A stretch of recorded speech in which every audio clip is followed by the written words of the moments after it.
আমাদের দাবি জাতীয়করণ এক দফা এক দাবি।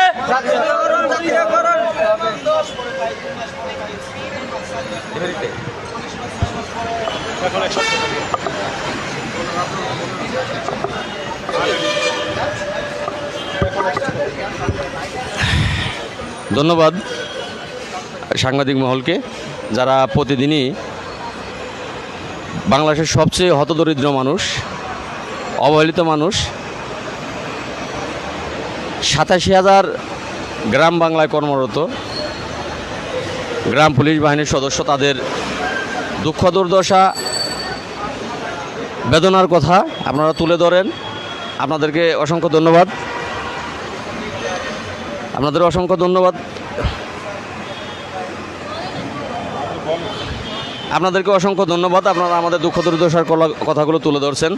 আমরা আজকে 20 দিন যাবত এখানে বসে আছি, না খেয়ে, অনাহারে, অর্ধাহারে।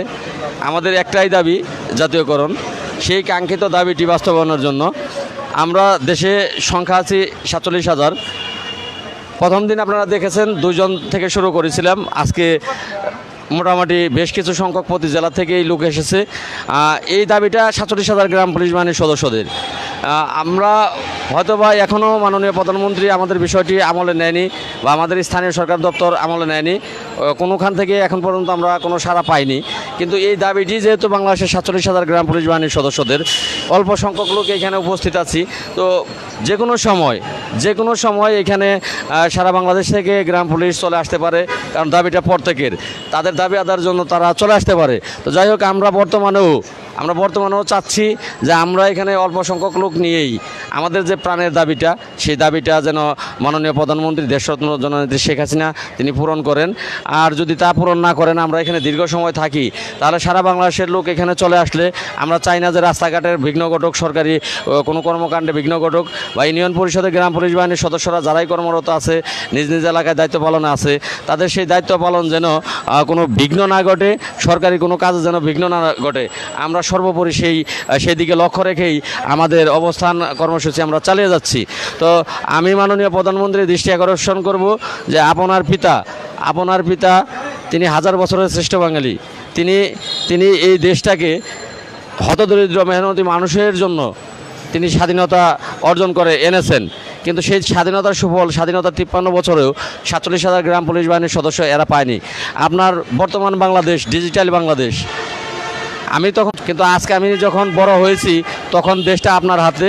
আজকে তৃতীয় টার্মের সরকার 4র্থ টার্মে চলছেন এখন।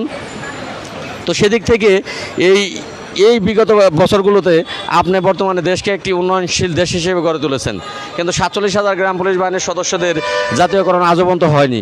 আমি জানি না যে এখানে গ্রাম পুলিশের ব্যর্থতা কোথায়। তো যদি আমাদের কোনো ব্যর্থতা থাকে, তা আপনার কাছে ক্ষমা সুন্দর দৃষ্টিতে আমরা মেনে নেওয়ার জন্য অনুরোধ জানাচ্ছি যে আমাদের যদি কোনো ভুল ভ্রান্তি বা ব্যর্থতা থাকে, যে আপনার এই স্বাধীন বাংলায়, আপনার এই ডিজিটাল বাংলায় সকলের চিন্তা আপনার মাথায় আছে, সকলকে বাঁচার মতো অধিকার আপনি দেন, সকলের ন্যায্য পাওনাটা আপনি ফিরিয়ে দেন, কিন্তু 47,000 গ্রাম পুলিশের ক্ষেত্রে সেটা আপনি করেননি।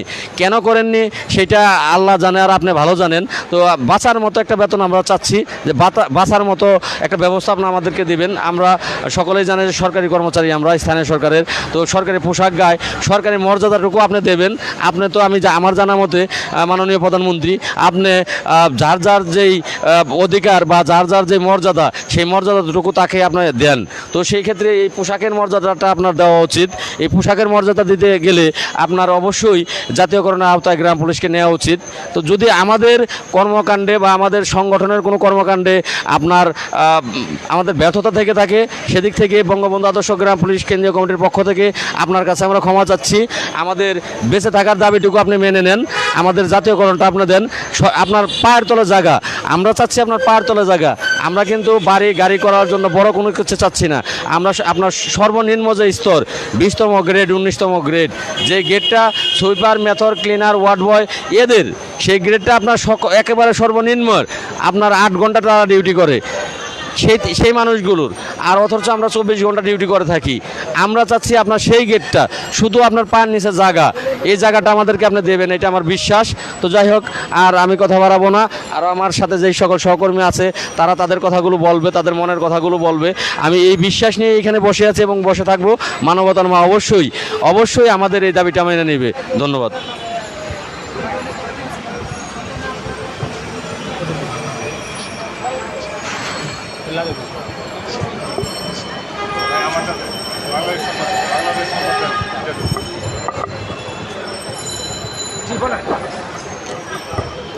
দর্শক, আপনারা এই মুহূর্তে দেখতে পেয়েছেন যে ইউনিয়ন পরিষদে নিয়োজিত গ্রাম পুলিশ সদস্যদের চাকরি জাতীয়করণ বহালের এক দফা দাবিতে শান্তিপূর্ণ লাগাতার অবস্থান কর্মসূচিতে যেই আজকে 20 দিন ধরে তারা অবস্থান করেছেন গ্রাম পুলিশরা। এই গ্রাম পুলিশদের ইতিহাস অনন্য। প্রায় মুঘল আমলে 7 থেকে 800 বছর আগের পুরনো এই পেশার মানুষগুলো এক এক নামে পদমর্যাদা পেয়েছেন, কিন্তু জীবনের সংগ্রামের মর্যাদা এখনও তারা পাননি।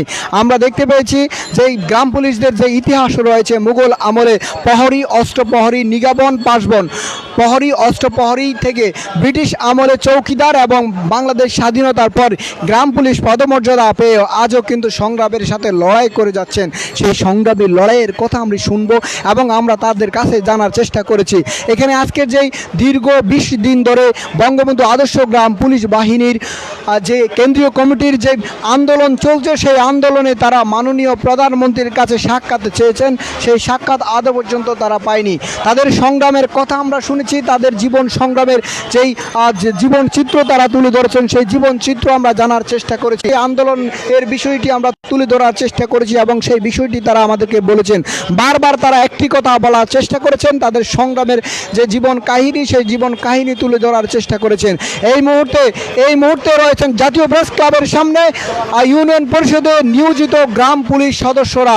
তাদের চাকরি জাতীয়করণের দাবিতে তারা আন্দোলন করছেন। সেই আন্দোলনকে আরো গতিশীল করতে তারা দীর্ঘ 20 দিন ধরে এখানে অবস্থান করছেন।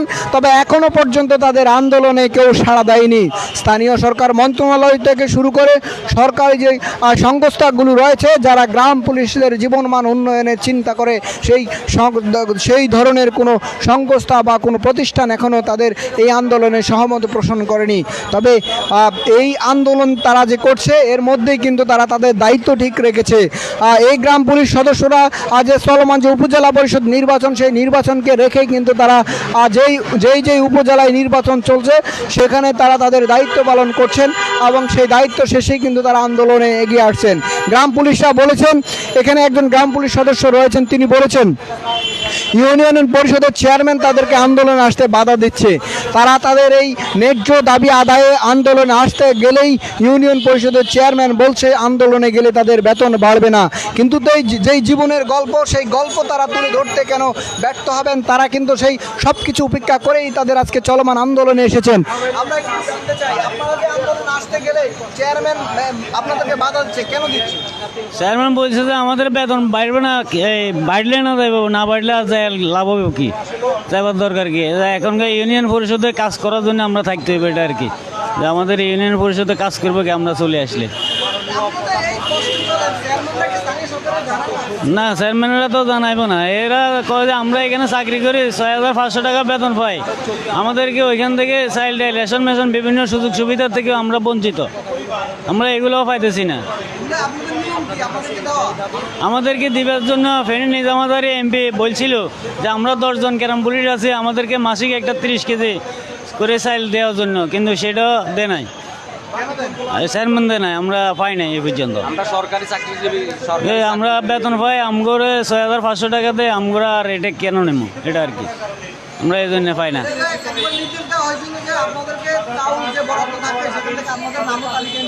হ্যাঁ, করে না এমপি ভুক্ত, সেটা করে নাই আমাদেরকে। মনে করেন এমপি বলছিল নিজামাবাড়ি, কিন্তু সেটাও করে নাই চেয়ারম্যান। না, বুঝছেন না। এখানে আরেকজন গ্রাম পুলিশ রয়েছেন, আর তারা বলেছেন যে স্থানীয় সাংসদ তাদেরকে চাউল দেওয়ার জন্য, রেশন দেওয়ার জন্য বললেও সেই কথাটিও চেয়ারম্যানরা রাখে না। চেয়ারম্যানদের কাছে তারা দায়ী, চেয়ারম্যানদের আদলে থেকেই যে কাজ করছেন সেই কাজ করতে গিয়ে কিন্তু তাদের জীবনের নানান করুণ গল্প সেটা চেয়ারম্যানরও নজরে রাখে না। আমরা আরেকজন গ্রাম পুলিশের সাথে কথা বলবো। আপনারা এই যে আপনাদের পদে পদে এত গ্রামে এত দুঃখ দুর্দশা, এই জীবন আপনারা টিকিয়ে রাখার সংগ্রামটা এর কোনো লড়াই চালিয়ে যাচ্ছে। বানানো হয় ইউনিয়ন পরিষদে। চেয়ারম্যান সাহেব বলেন, সচিব সাহেব বলেন এবং ইউনিয়ন পরিষদের সদস্য মেম্বার সাহেবরা আইসা বিভিন্ন আদেশ করেন, কিন্তু আমরা গ্রাম পুলিশ সদস্যরা ডিউটি করতে যাইয়া যে খাইয়ে আসি না না খাইয়ে আসি ওই খবরটাও তারা নেয় না। শুধু তাদের অর্ডারে করতে পারে, শুধু ডিউটি দিতে পারে, কেউ গ্রাম পুলিশের কোনো খবর নিতে পারে না। আমাদের ফেনী 2 আসনের সংসদ সদস্য নিজামুদ্দিন হাজারি সাহেব বলেছিলেন একবার আমাদের যে গ্রাম পুলিশ সদস্যদের বিজিডি কার্ড করে দেওয়ার জন্য, কিন্তু বর্তমান চেয়ারম্যানরা ওইগুলো আমাদের দেয় না। যদি বলি স্যার আমাদের আমরা খেতে পাচ্ছি না, চলতে পারছি না, আমাদের অন্তত একটা বিজিডি কার্ড যদি করে দেন, অন্তত আমরা মাসে যদি 30 কেজি চাউল পাই তাহলে মোটামুটি আমাদের সংসারটা একটু হলেও ভালো চলতে পারে।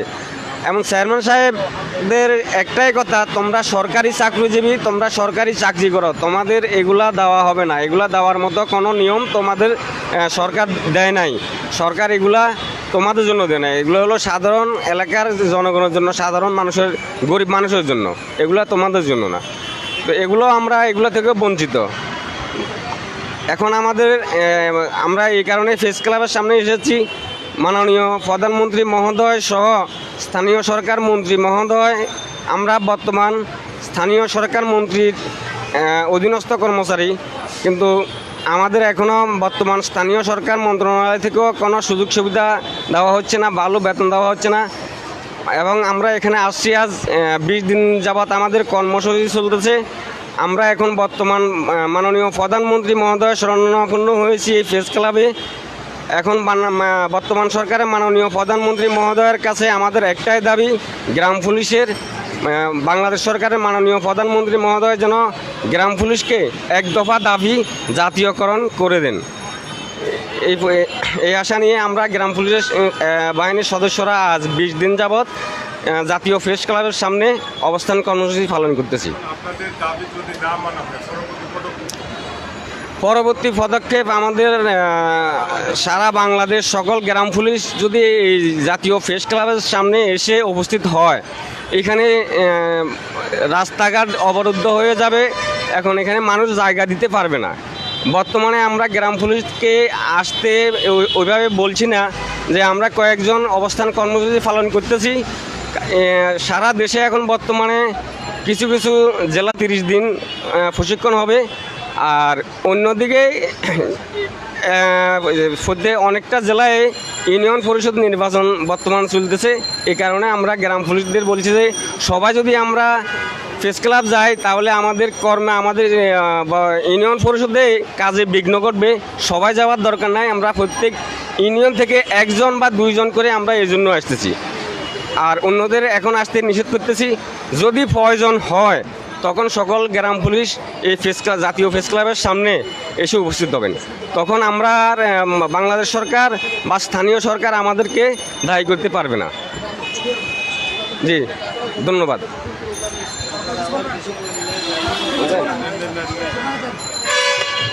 দর্শক, এই মুহূর্তে আপনারা শুনেছেন তাদের জীবনের গল্প, এবং সেই গল্প তারা বলার চেষ্টা করেছেন। এখানে যে সংগ্রাম এবং তাদের জীবনের যে করুণ স্মৃতিগাথা কথাগুলো তারা তুলে ধরেছেন, পরিবার পরিজন নিয়ে যে কতটা কষ্টের মধ্যে আছেন সেই নিদারুণ কষ্টের কথা তারা বলেছেন। কিন্তু তাদের এই বলা বলিতেই সীমাবদ্ধ, তাদের জীবনের গল্প শোনার জন্য কেউ এগিয়ে আসে না। একটা একটা বারও এই গ্রাম পুলিশদের নিয়ে কেউ চিন্তা করে না যে তাদের জীবনমান উন্নয়নে কি করা যায় এবং কিভাবে স্থানীয় সরকার পর্যায়ে এই বাহিনীটাকে স্ট্রং করা যায়, তাদের নিরাপত্তার বলয়ে পুরো গ্রাম চিত্রকে তুলে ধরা যায়, সেটা এখনও কেউ চিন্তা করছেন না।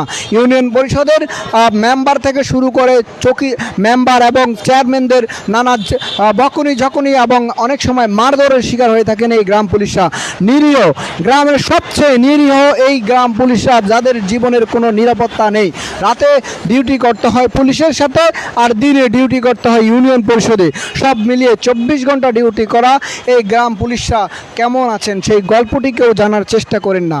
দীর্ঘ 20 দিন ধরে তারা জাতীয় প্রেস ক্লাবের সামনে অবস্থান করেছেন এবং সেই অবস্থান কর্মসূচিতে তারা জানার চেষ্টা করেছেন। এই মুহূর্তে তারা যেই আন্দোলন করছেন, যে বিষয়টি তারা তুলে ধরার চেষ্টা করেছেন, সেই বিষয়টি এখনও কারো নজরে আসেনি। দীর্ঘ 20 দিন ধরে তারা এখানে অবস্থান করলেও তাদের এই বিষয়ে এখনও কেউ অবগত নয় এবং তাদের এই বেতন ভাতা বৃদ্ধির বিষয়টি কেউ আমলে নেয়নি।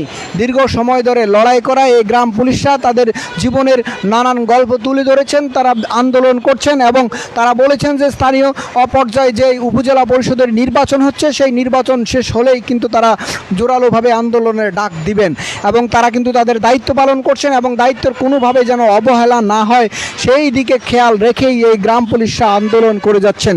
তাদের আন্দোলন চলবে, তারা জানিয়েছেন তাদের আন্দোলন লাগাতার আন্দোলন, যতদিন পর্যন্ত দাবি আদায় না হবে ততদিন পর্যন্ত তারা জাতীয় প্রেস ক্লাবের সামনেই অবস্থান করবেন। এই আসলে আপনারা চোখ রাখুন।